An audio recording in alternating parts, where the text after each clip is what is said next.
Hello everyone, this is Kanchan Gupta back with another session of psychology. क्योंकि psychology में mostly जो है मैं काफ़ी अच्छे 200-300 तक क्वेश्चंस कराना चाहती हूँ, because psychology is a vast topic. और हर एक स्टेट लेवल का जो भी एग्जाम है ना, उसमें ये पेपर आता ही आता है। और तो इसलिए मेरी कोशिश है मैं थोड़े से आपको 300-400 से क्वेश्चंस जो हैं वो प्रोवाइड करा दूँ, ताकि आप लोग उसकी प्रैक्टिस कर पाओ। ठीक है ना। तो पहला प्रश्न आता है आपका, structure of intellectual is evolved by. अब इवॉल्व्ड बाय क्या है, किसने इवॉल्व किया? थर्स्टन ने, ये आपका स्पीयरमैन ने, या गिलफोर्ड ने, या गार्डनर ने? राइट। इसका करेक्ट आंसर वही सेम मेरा वही प्रोसेस है। आप वीडियो को पॉज करके ना अपने आंसर्स को लॉक कर लेना, आंसर सोच लेना, एंड देन वीडियो को फिर आप लोग जो है पॉज से हटा देना। तो आपका जो करेक्ट आंसर आता है बी, जो है वो है गिलफोर्ड। थोड़े से ऑप्शंस ऊपर नीचे हो गए हैं। ठीक है जी। स्ट्रक्चर ऑफ इंटेलेक्ट ऐसा ही मॉडल जो है वो आपके गिलफोर्ड ने दिया है, जिसमें 150 जो है ऑपरेशंस, कंटेंट और आपका जो है ये ऑपरेशंस, कंटेंट एंड प्रोडक्ट, इनको लेकर जो है उसमें ऑपरेशंस दिए हुए हैं। ठीक है जी। चलो नेक्स्ट क्वेश्चन करते हैं। एंड जो है आपका intelligent child is characterised by. तो क्वेश्चन में देख सकते हो क्रिएटिव डाइवर्जेंट है, क्रिटिकल कन्वर्जन। की क्वेश्चन जब आया था ना, बच्चे काफी बहुत कंफ्यूज हुए थे, बिकॉज यहां पर आप देख रहे हो इंटेलिजेंट जो चाइल्ड है उसे आप क्रिएटिव डाइवर्जेंट थिंकर बोलोगे। अब सिमिलर थोड़ा सा साउंड कर रहा है, क्रिटिकल और कन्वर्जेंट थिंकर बोलोगे। ठीक है, या उसे क्रिटिकल, क्रिएटिव, कन्वर्जेंट, या ऑल ऑफ द अबव बोलोगे। तो इसमें बच्चे बड़े कंफ्यूज हुए थे। तो अगर हम इसका राइट आंसर देखते हैं, तो राइट आंसर यहाँ देखिए बी आ बनता है, क्रिटिकल और कन्वर्जेंट थिंकिंग का इंटेलिजेंट के मामले में। अगर मैं स्क्रीन पे देखी पिक्चर अगर आप देख रहे हो, तो डाइवर्जेंट जो थिंकर मोड्स ऑफ थिंकिंग होता है कि जब आप इमेजिनेशन यूज कर रहे हो, है ना, इसको हम क्रिएटिव भी बोलते हैं, हॉरिजॉन्टल थिंकिंग भी बोलते हैं, ब्रेनस्टॉर्मिंग थिंकिंग भी बोलते हैं। अगर हम कन्वर्जेंट थिंकिंग की बात करते हैं, यूजिंग लॉजिक्स है, जब हम लॉजिक यूज कर रहे हैं उसमें हम क्रिटिकल, वर्टिकल, जो एनालिटिकल है, और लीनियर थिंकिंग, ये जो इनके ऑल्टरनेट जो है ना, वो जरूर करना, वो जरूर करना बिल्कुल। और ये पूछे जाते हैं, that's why.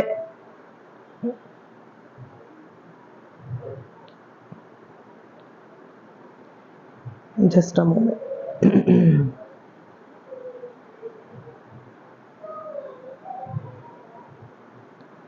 Just a moment, ये स्क्रीन थोड़ी आगे चली गई है। ठीक है,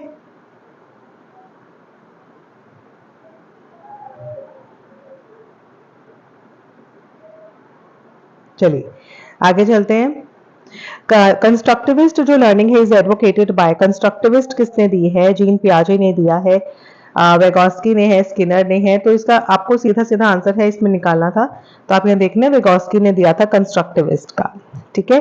चलो नेक्स्ट देखो, आइंजैक मेजर पर्सनालिटी। अब आइंजैक ने, अब आपको पता है आइंजैक की थ्योरी केस पर बेस्ड है, ट्रेट टाइप ट्रेट पे है, जो है ट्रेट्स पे है, ओनली टाइप थ्योरी है, या नन ऑफ दीज है? तो आंसर दे अपना सोच लेना। अगर आप यहाँ देखोगे तो मैं इस पिक्चर को डिस्क्राइब करती हूँ, क्योंकि ये पिक्चर काफी आपको थोड़ा सा एक डीप ओवरव्यू देगी। हाँ, ठीक है। जिसमें हम लोग ये देखो, आइंजैक में जो है चार इन्होंने दिए थे। आंसर इसका था टाइप एंड ट्रेट। ठीक है। अच्छा, अब आइंजैक ने जो है 2 डायमेंशंस में बात किया, हायर ऑर्डर थिंकिंग, जिसमें एक्स्ट्रा जो है, जैसे ये एक्स्ट्रावर्जन और इंट्रोवर्जन। ठीक है। फिर इन्होंने इमोशनल स्टेबिलिटी और न्यूरोटिज्म, मतलब 2 तरह के डायमेंशंस इन्होंने प्रोवाइड कराए थे, एक्सट्रोवर्ट, इंट्रोवर्ट, इस टाइप के जो है जो है डायमेंशंस इन्होंने प्रोवाइड कराए थे, जिसमें जो है अगर हम देखें,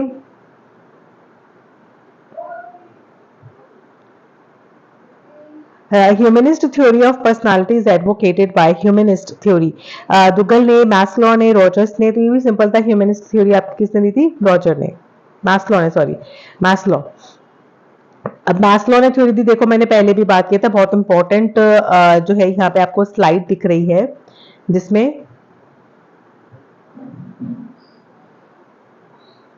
जिसमें Maslow is considered as the father of humanistic psychology. Just a moment, हाँ, ह्यूमनिस्ट साइकोलॉजी। ठीक है, जिसको थर्ड फोर्स का नाम वो भी बोला जाता है। और देयर आर सर्टेन नीड्स होती हैं which contribute to the growth and development of the person. ठीक है, and these are being called being needs कहते हैं, जिन्हें बी नीड्स के नाम से जानते हैं।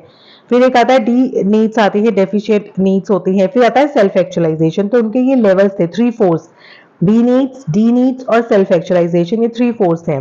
These are the needs that do not involve the balance and homeostasis. Once engaged, they continue to be felt. Right? अगर आप ये पिक्चर देखो, ये देखो, ये वाली जो है यहाँ पर सबसे पहले आपकी होती है फिजियोलॉजिकल नीड्स, फिर आती है सेफ्टी नीड्स, फिर लव, बिलोंगिंग, एस्टीम, और फिर आती है सेल्फ एक्चुअलाइजेशन नीड्स। उसके बाद जो मैंने आपको पहले भी बताया था एक्सटेंडेड फॉर्म के बारे में, जिसमें कॉग्निटिव, एस्थेटिक, सेल्फ एक्चुअलाइजेशन और ऊपर आपकी रिलीजियस समथिंग, स्पिरिचुअल समथिंग, इस तरह से आती है। क्लियर? चलो आगे चलते हैं। आपका है फ्रूइड, विलियमसन, रॉजर्स एंड गॉर्डन दिया हुआ है। डायरेक्ट डायरेक्ट आपका यहाँ पे थ्योरी वो है काउंसलिंग के लिए। जैसे फ्रूइड ने जो दिया हुआ है वो है आपका free association. Just a moment, ठीक है ना, फ्रूइड ने दिया हुआ है फ्री एसोसिएशन। देन उसके बाद आपका विलियमसन ने जो दिया था डायरेक्टिव है। रॉजर्स ने जो है नॉन डायरेक्टिव दिया है। रॉजर्स ने नॉन डायरेक्टिव, एंड जो गॉर्डन है उसने दिया था, उन्होंने दिया था फ्री व्हीलिंग का कॉन्सेप्ट। पढ़ना जरूर गॉर्डन का फ्री व्हीलिंग, ठीक है, पूछा जा सकता है। आगे चलोगे तो देखो ये फ्रूइड की फ्री एसोसिएशन दिया हुआ है यहाँ पे। डायरेक्टिव जो काउंसलिंग है उसके स्टेप्स दिए हुए हैं, पूछा जाता है ये स्टेप्स जो है ना डायरेक्टिव काउंसलिंग है, जिसमें आपका analysis, synthesis, diagnosis, prognosis, counselling and follow up आता है। राइट, ये भी करके जाना है आपको। नेक्स्ट क्वेश्चन अगर आप देखोगे, व्हेन वर्किंग विद चिल्ड्रन, जब बच्चों के साथ काम करते हैं with disabilities, it is very important to the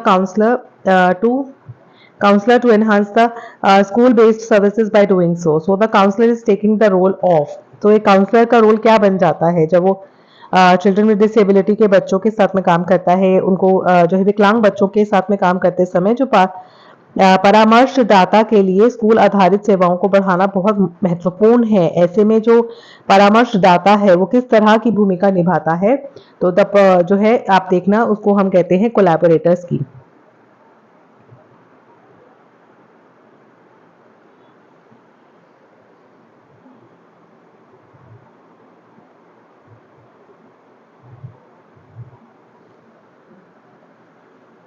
Psychotherapeutic method of guidance involves emphasis the use of the cumulative record, supports the giving of advice to the counsel, places confidence in the pupil ability to solve his her own problem, and is a very destructive method of counseling people.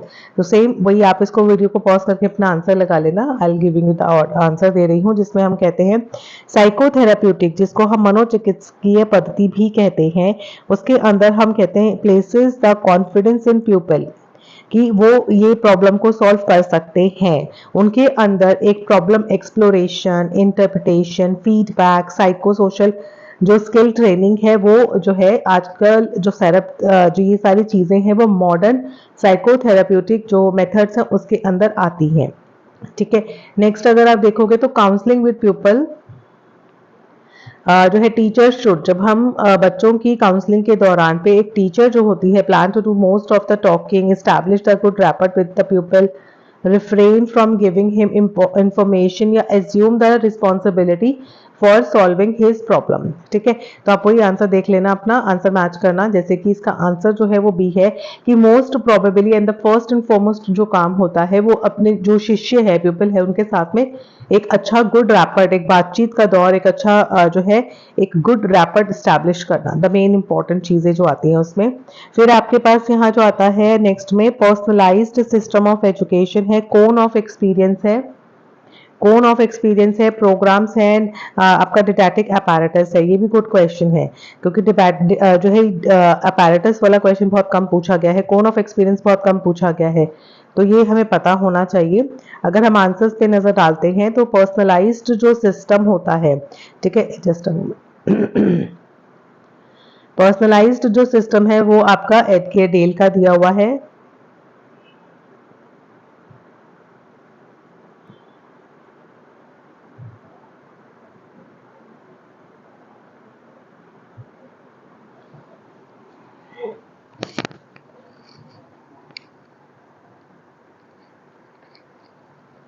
नहीं, थोड़ा सा गलत है ये आपका, cone of experience जो है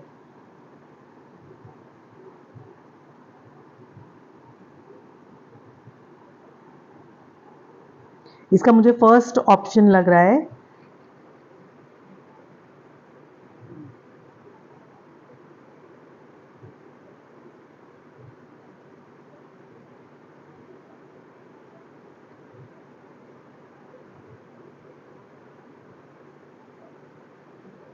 एक मिनट दीजिएगा मुझे।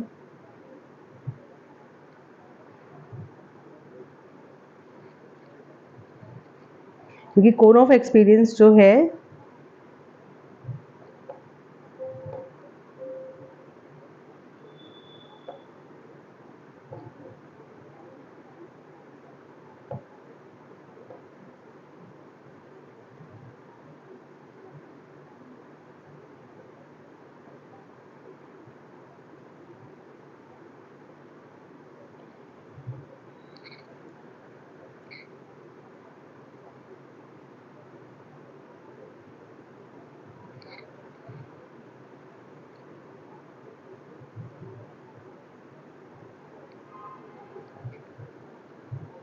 हाँ जी,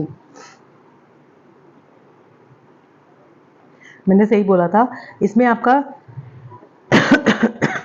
एक ऑप्शन तो ठीक लग रहा था, बस वही मुझे थोड़ा सा चेक करना था।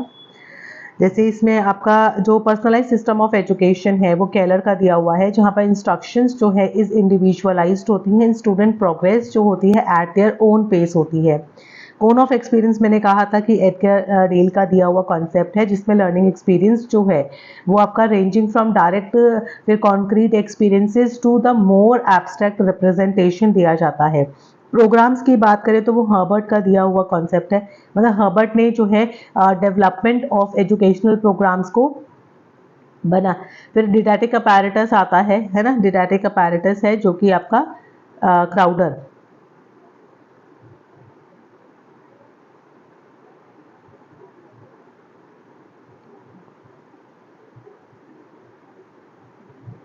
स्ट्रक्चर्ड विद दी, ये स्किनर के साथ में है, क्राउडर ने डिडैक्टिक अपैरेटस।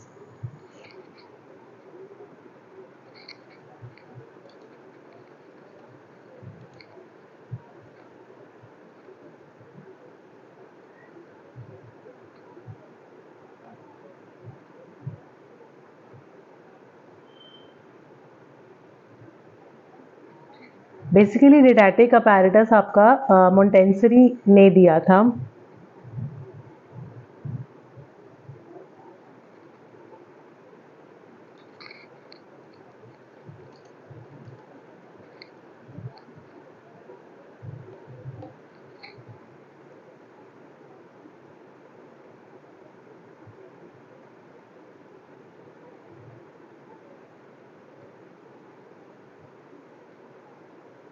यहाँ आपका ऑप्शन बनता है 1, ठीक है, ये सी इसको कर लेना। नेक्स्ट देखो, नेक्स्ट में आपको दिया हुआ है कि which of the following statements are correct. हालांकि यहाँ पे आपको आंसर दे दिया है, बट कोई बात नहीं, करते हैं। इसमें आपको दिया हुआ है कि गैगने आर क्लासिफाइड,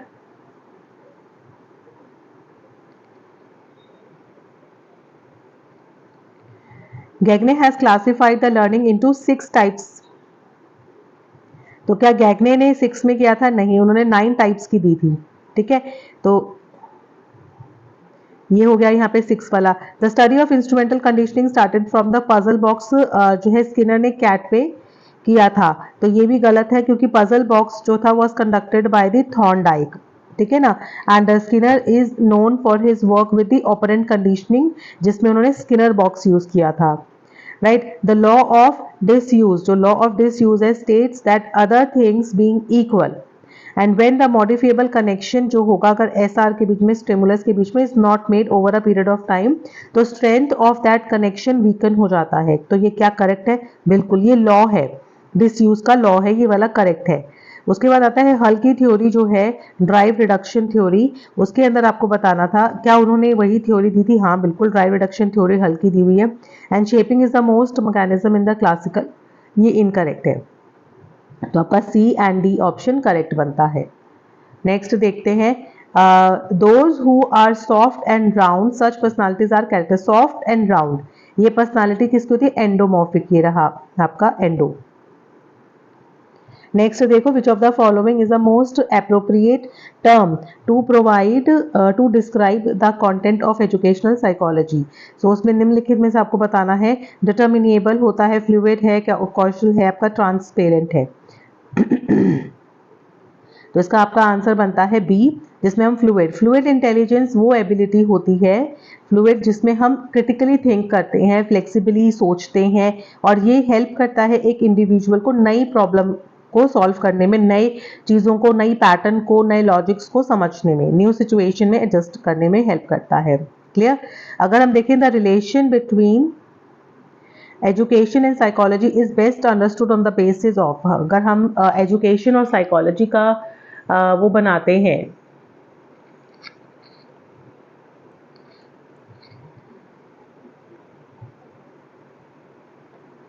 है ना, तो वो क्या बनाते हैं, वो इंटरडिपेंडेंस है आपस में, इंडिपेंडेंट है आपस में, इंटरेक्शन रहता है, डिपेंडेंस रहता है। तो करेक्ट आंसर आप देखेंगे तो ये रहता है इंटरेक्शन। ऑब्वियसली एजुकेशन का साइकोलॉजी के साथ में जब हम बेस्ट अंडरस्टूड क्या है उसका, उन दोनों के बीच का इंटरेक्शन।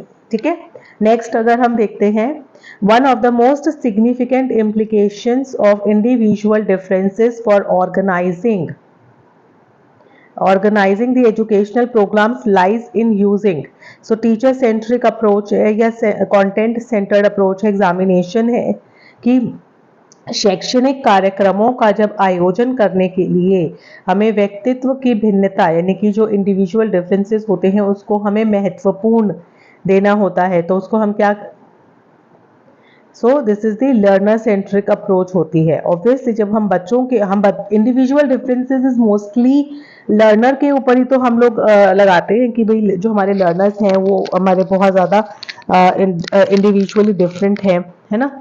चलो, वाइल मेजरिंग द इंटेलिजेंस, जब हम इंटेलिजेंस को मेजर करते हैं, which test assume that up to a certain chronological age intelligence reaches a peak. So verbal, non verbal है, इमोशनल आपका, या सोशल, स्पिरिचुअल या एथेटिकल, या सोशल आपका, या इमोशनल इंटेलिजेंस टेस्ट। तो कौन सा ऐसा टेस्ट है जो बुद्धि मापन करते समय किन परीक्षणों में माना जाता है कि भाई जो क्रोनोलॉजिकल एज है, जिसको हम यहाँ पे कतिपय काल क्रमिक आयु तक बुद्धि जो है शीर्षस्थ चरण तक पहुंच जाती है, तो उसका जो है आपका answer that is the verbal और नॉन वर्बल टेस्ट के दौरान। ठीक है, चलो, student of class 12th aspires to get A in his school final examination and which of the following will best explain his her motivation। भाई उसको A Aspire करता है तो ये किस तरह का मतलब वो मिलता है उसको, मोटिवेशन है, need for affiliation, self esteem,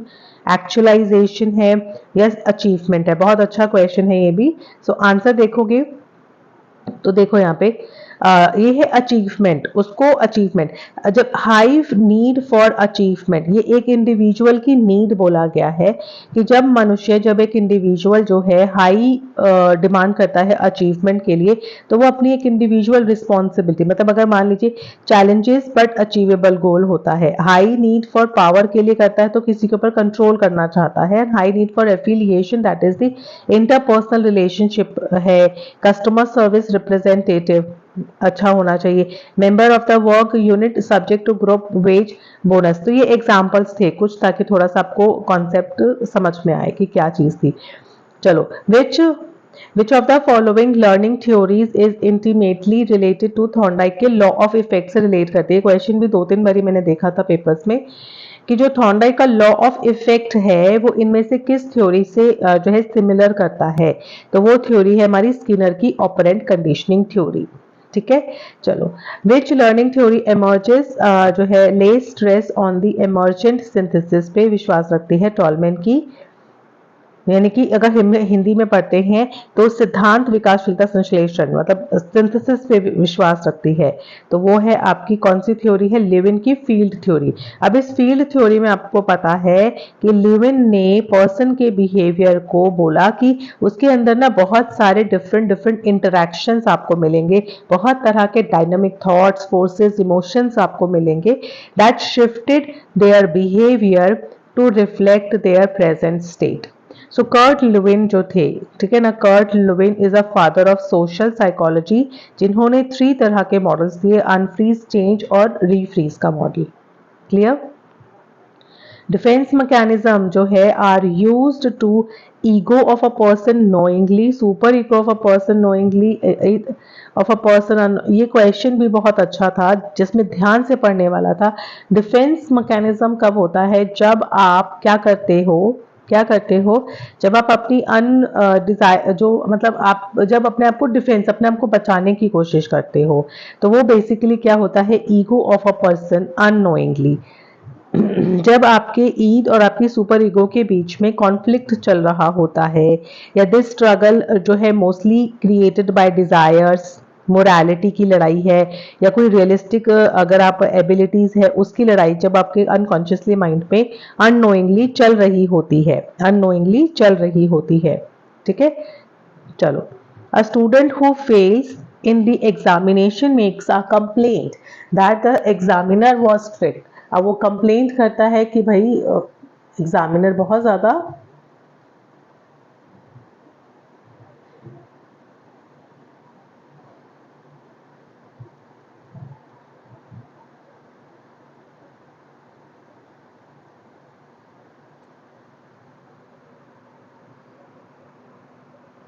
हाँ जी, सो इसका आंसर है आपका, यहाँ देखो जो फ्लूइड की डिफेंस मैकेनिज्म है उसके ऊपर बात करते हैं।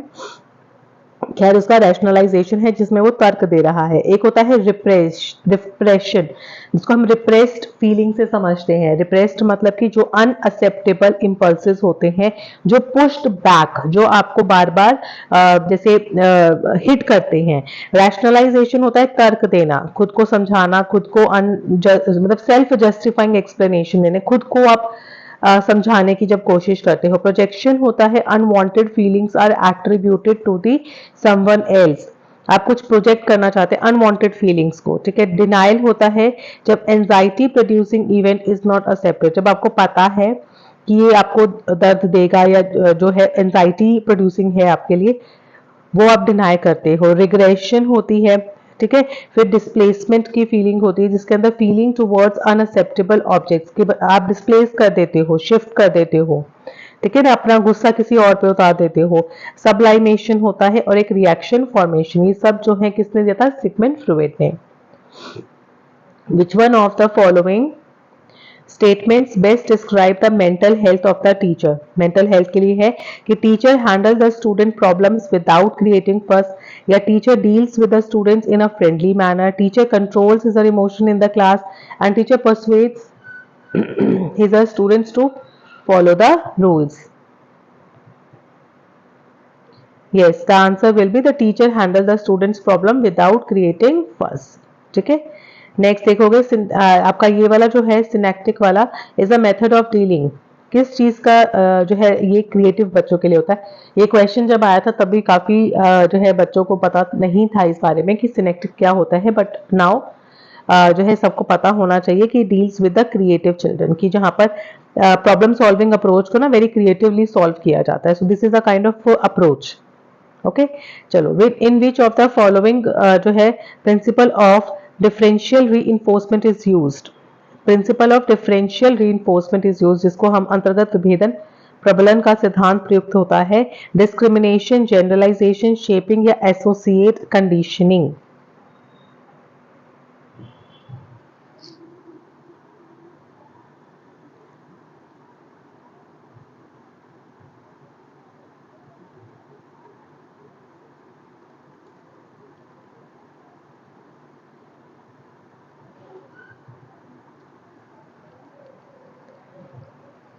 हाँ जी, तो इसका आंसर आपका आता है that would be the shaping. Differential जो रीइंफोर्समेंट होता है वो क्या है, एक तरह का बिहेवियर मॉडिफिकेशन टेक्निक होती है जिसके अंदर हम उन बिहेवियर को आइडेंटिफाई करते हैं that is incompatible with the problem behaviour, and re करते हैं कि वो विद होल्ड री फॉर द प्रॉब्लम बिहेवियर, कि हम क्या करते हैं, शेपिंग करने की कोशिश करते हैं।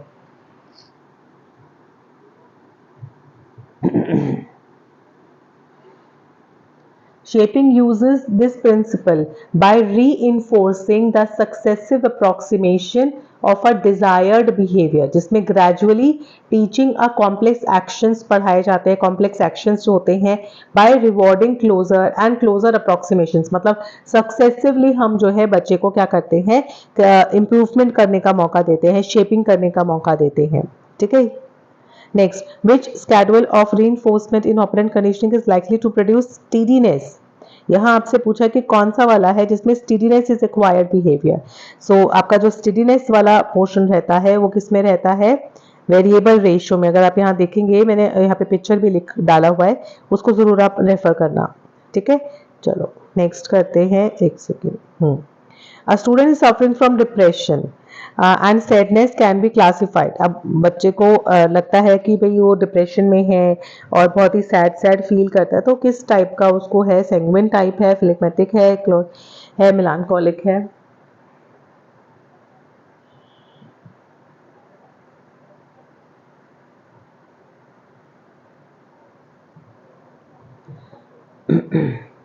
हाँ जी, सो दिस वुड बी मिलानकोलिक। अगर हम मिलानकोलिक देखें तो ब्लैक बाइल में आता है, just a moment, black bile में आता है जिसमें हम एंशियस देखते हैं, फियर, डिप्रेस्ड देखते हैं। अगर आप ये वर्ड देख पा रहे हो, डिप्रेस्ड, पोएटिक हो जाता है, आर्टिस्टिक हो जाता है ब्लैक बाइल में। तो ये कैरेक्टरिस्टिक्स आपको पढ़ने हैं और लर्न भी करने हैं कि अगर क्लोरिक है, ठीक है ना, तो येलो बाइल रहेगा और डिटर्मिन्ड होता है, इसमें एनर्जेटिक होता है, पैशनेट होता है। तो इस तरह के वर्ड्स आपको लर्न करने हैं। सेंग्विन अगर है तो वो वार्म हार्टेड होगा, आउटगोइंग, ऑप्टिमिस्टिक होगा। तो एक एक वर्ड अगर आप समझोगे ना तो थोड़ा सा रिलेट कर पाओगे। जैसे ऑप्टिमिस्टिक होगा तो वो चीयरफुल भी होगा, है ना, ऑप्टिमिस्टिक होगा तो वो चीयरफुल भी होगा। फिलेगमेटिक में स्लो होता है, बड़ा काम शाय टाइप का होता है। तो और फिलेगमेटिक में एंशियस होता है, गुस्सा, सैडनेस और डिप्रेशन टाइप का। तो ये ब्लैक तरीके से आप जैसे धुआं होता है उस तरीके से आप थोड़ा सा रिलेट करके कर सकते हो। ठीक है, by arranging the following concepts को आप अरेंज करते हो in order in which they appeared के बेसिस पे। एकेडमिक है, emotional, when you first meet the person और समथिंग, तो आप कैसे उसमें सबसे पहली चीज जो आप नोटिस करते हो, है ना।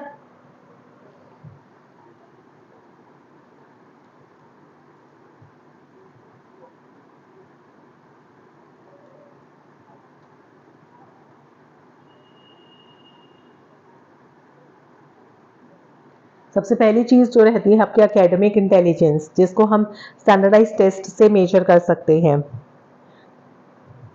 जिसमें प्रॉब्लम सॉल्विंग है या क्रिटिकल थिंकिंग है या कोई नॉलेज एक्विजिशन है, वो हम लोग देखते हैं। फिर सेकेंडली हम लोग जो है क्या करते हैं, इमोशनल इंटेलिजेंस, जिसमें हम कैसे एक जो है इंडिविजुअल अपने इमोशंस को मैनेज और अंडरस्टैंड करता है, एज वेल एज दूसरों को भी अंडरस्टैंड करता है, जिसमें हम जो कीवर्ड्स लेते हैं, empathy, self awareness, social skills, ये वाले, है ना। उसके बाद अगर हम देखें नेक्स्ट वन, तो वो है आपका स्पिरिचुअल इंटेलिजेंस। स्पिरिचुअली क्या होता है, जिसमें हम जो है connection to the something larger than one self, यानी कि सेंस ऑफ पर्पस देखते हैं स्पिरिचुअल में, डीप अंडरस्टैंडिंग ऑफ लाइफ का समझने की कोशिश करते हैं, और एथिकल कॉन्सेप्ट। तो ये C option is correct. Now Jean पियाजे फॉर्मल ऑपरेशनल स्टेज जो है वो कौन सी एज के दौरान आता है, इन्फेंसी, चाइल्डहुड, एडोलेसेंस। तो ये वाला आप देखना कि फॉर्मल स्टेज कब आती है, तो वो आती है आपकी सी एडोलेसेंस में। ठीक है,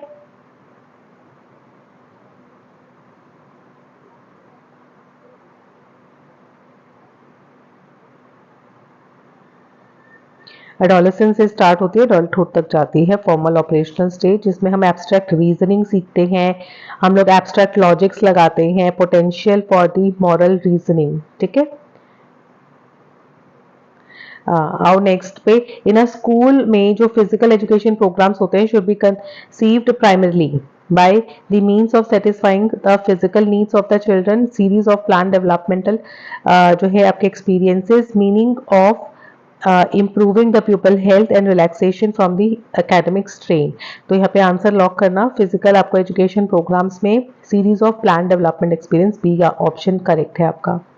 क्लियर, नेक्स्ट है आपका गेस्टाल्ट के ऊपर, गेस्टाल्ट साइकोलॉजिस्ट जो है explain the transfer of learning. Explain किया उन्होंने ट्रांसफर ऑफ लर्निंग को on which basis, generalisation basis पे, आइडेंटिकल पे, फोरसाइट्स पे, या ट्रांसपोजिशन पे, यानी कि स्थानांतरण पे।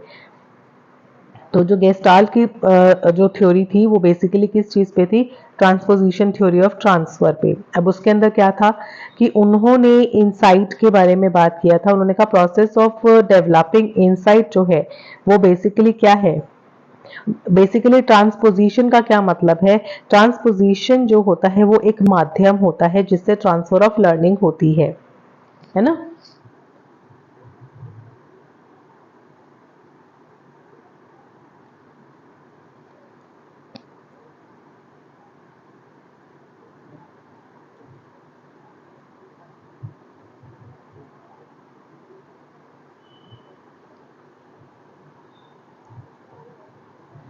ट्रांसपोजिशन का बेसिकली अगर आप मतलब समझना चाहते हैं तो देखो क्या होता है कि व्हेन वी हम डिफरेंट डिफरेंट एलिमेंट्स को जब डिफरेंट डिफरेंट सिचुएशंस में एनालाइज करते हैं रादर देन सिंपली कि बस identical elements like identical theory लगा दिया, नहीं, हम लोग क्या करते हैं उनको हर एक चीज में जो है मेजर करने की या उसको जनरलाइज करने की कोशिश करते हैं डिफरेंट डिफरेंट सिचुएशन में।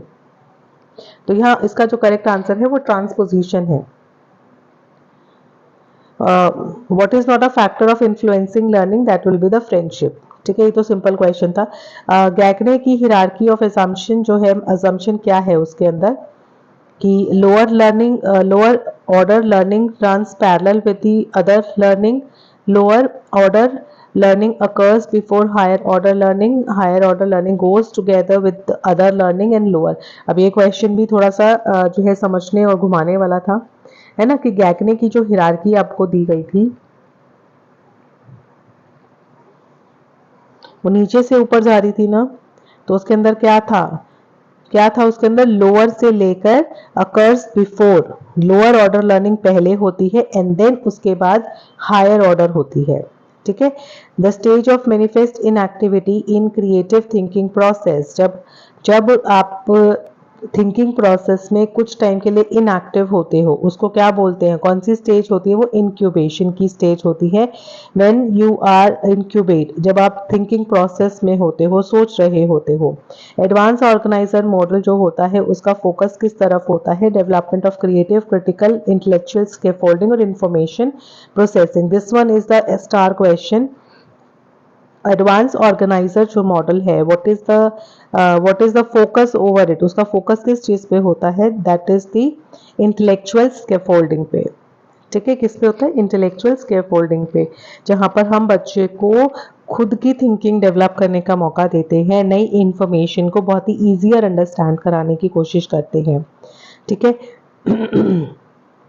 In the study of personality which sequence is the most appropriate, कौन सा सीक्वेंस ज्यादा अप्रोप्रिएट है, तो अगर हम आंसर देखते हैं तो सबसे पहले साइको एनालिटिक है, देन साइकोटाइप है, देन साइकोट्रेट है। ठीक है, मनोविश्लेषणात्मक, फिर व्यक्तित्व के प्रकार, फिर व्यक्तित्व की विशेषता। तो ये सीक्वेंस बिल्कुल अप्रोप्रिएट है जब हम स्टडी करते हैं, ऑलपोर्ट की स्टडी में भी था।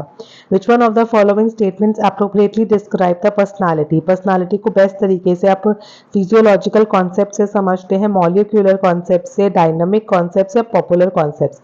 क्वेश्चन ध्यान से देखना, वीडियो पॉज करना और आंसर लगाना, तो आंसर मिलेगा। It's is a dynamic concept. Clear. Which of the following traits can be measure effectively through projective, projective जो मेथड होता है पर्सनालिटी का, उससे हम बेस्ट क्या मेजर करते हैं, एक्सट्रोवर्जन, इंट्रोवर्जन, कॉन्शियसनेस, आपकी मेंटल जो है इनहिबिशंस, मानसिकता अवरोध, एंड बैलेंस्ड अप्रोच। बहुत अच्छा क्वेश्चन है दिस वन। ठीक है ना, तो इसमें ध्यान से देखना कि कौन सी अप्रोच के लिए कहते हैं, तो दिस इज द मानसिक अवरोध, कि हम प्रोजेक्टिव जो टेक्निक अपनाते हैं। देखो, मेंटल इनहिबिशन क्या होता है, एक तरह की साइकोलॉजी होती है जो कि जैसे मान लीजिए आपको वो जो बढ़ने नहीं दे रही है, आपकी कुछ ऐसी मेमोरीज, आपकी कुछ ऐसी हैबिट्स, या ऐसा कोई इन्वायरमेंट जो है फोर्स, ऐसा कुछ है जो आपको आगे बढ़ने नहीं दे रहा है, तो उसको हम लोग जो है इस तरीके से मेजर कर सकते हैं, प्रोजेक्टिव तरीके से।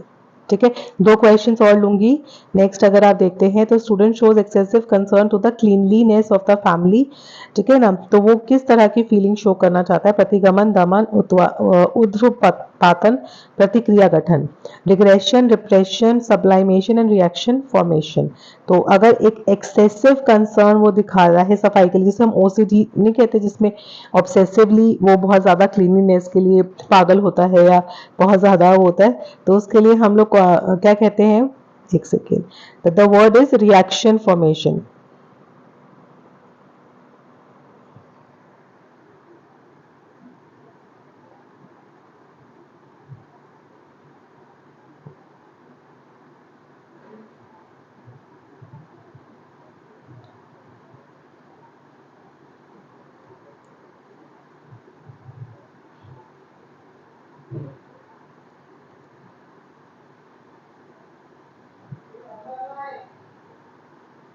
ठीक है जी।